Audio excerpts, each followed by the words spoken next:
The use of antibiotics in livestock is quickly becoming a hot topic for debate. It is not a new practice, but moral and health concerns about it have only recently become an issue in the public eye. Is it right to treat food animals with antibiotics if they're not sick? To answer that question, we must look into the history of the practice and at the social, political, and economic aspects on the matter. Just like humans do. Since the discovery of antibiotics decades ago, farmers have been administering them to their livestock. The four main reasons are for the treatment of disease, control of diseases, disease prevention, and growth promotion. If an animal is sick, it is given an antibiotic to combat the illness.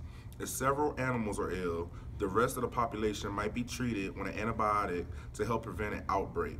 Because livestock live in close quarters and are in frequent contact, often sharing water and feed throws, disease can spread rapidly.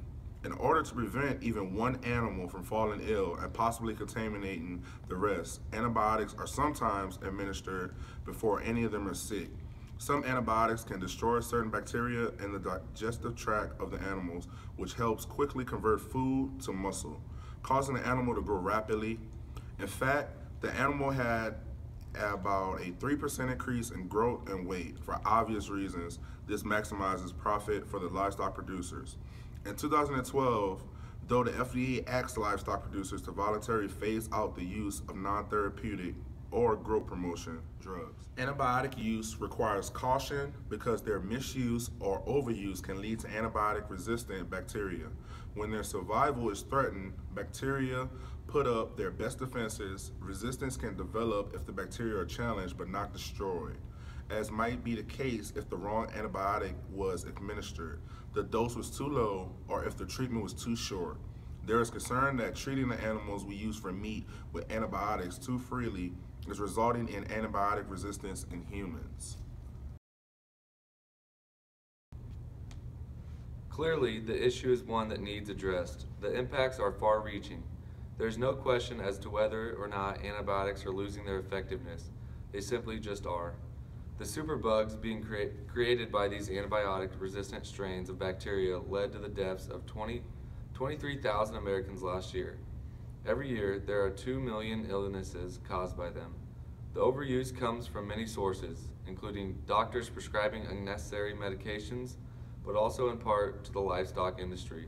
The fact that 80% of antibiotics in America are given to animals we eat. We have the ability to make new antibiotics, but it is very difficult, time-consuming, and very expensive process. Each new antibiotic costs between $800 million and $1.7 billion to develop. Drug companies are hesitant to sink that kind of money into a drug that could quickly lose its effectiveness and relevance.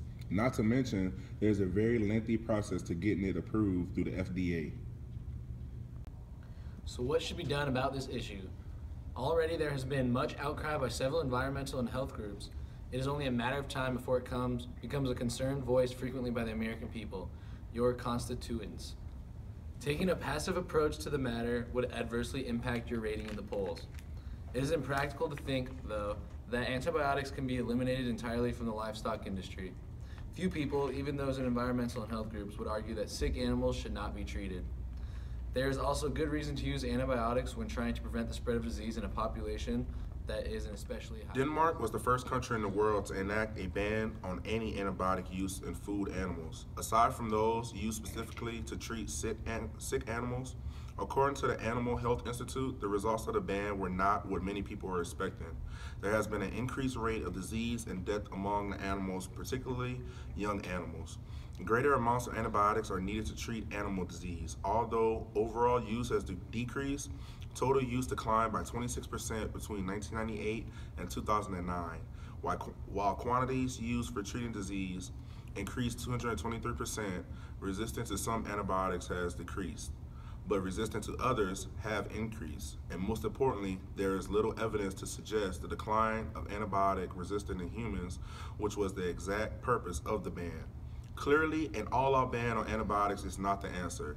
Therapeutic drugs should definitely still be allowed, whether that be for treatment or prevention. The question then comes down to the use of non-therapeutic antibiotics. Non-therapeutic drugs are already banned in European Union and Canada. Phasing out all non-therapeutic antibiotics here will make meat, poultry, eggs, and dairy products more expensive, particularly because the animals will not grow as large and will require more feed. According to a report done by the USDA in 2001, U.S. hog producers saved about $63 million in feed costs in 1999 due to their use of low levels of sub-therapeutic drugs. There would have suffered an estimated loss of $45.5 million in 1999 if the drug use was banned. This cost is then passed down to consumers. The FDA has strict regulations regarding antibiotic use in livestock, as ultimately they will become a product consumed by humans. In fact, antibiotic use per animal use is declining. When antibiotics are used, physicians and veterinarians oversee the practice to make sure they are used appropriately. In addition, whenever an antibiotic is given to an animal, a strict waiting or withdrawal period is enforced before an animal can be processed for its meat, so no unsafe residues will remain. Furthermore, data shows limited overlap in antibiotics used in both humans and animals, adding protection against developing antibiotic-resistant bacteria in humans. This chart shows the overlap between the top antibiotics used in both animals and humans.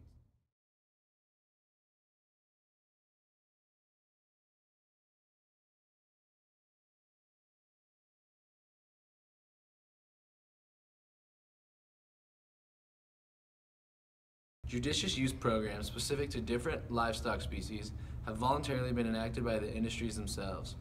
These programs go beyond what is required by the law. The American Veterinarian Association says in its guidelines, veterinary groups that are specific to different livestock species, producer groups, and the Food and Drug Administration have collaborated to produce guidelines for safe and responsible use of antimicrobials. These guidelines, designed to minimize the need for antibiotic use and maximize their effectiveness when needed, are used as the basis of production education programs. Judicious use programs encourage problem prevention through appropriate husbandry and hygiene, extensive veterinary oversight, discouraging the use of antibiotics as the first line of treatment, treating the fewest number of animals as possible, and keeping detailed records for scientific. These programs are voluntarily, though, and not required by law. It is our recommendation that you support a bill mandating legally binding judicious use programs.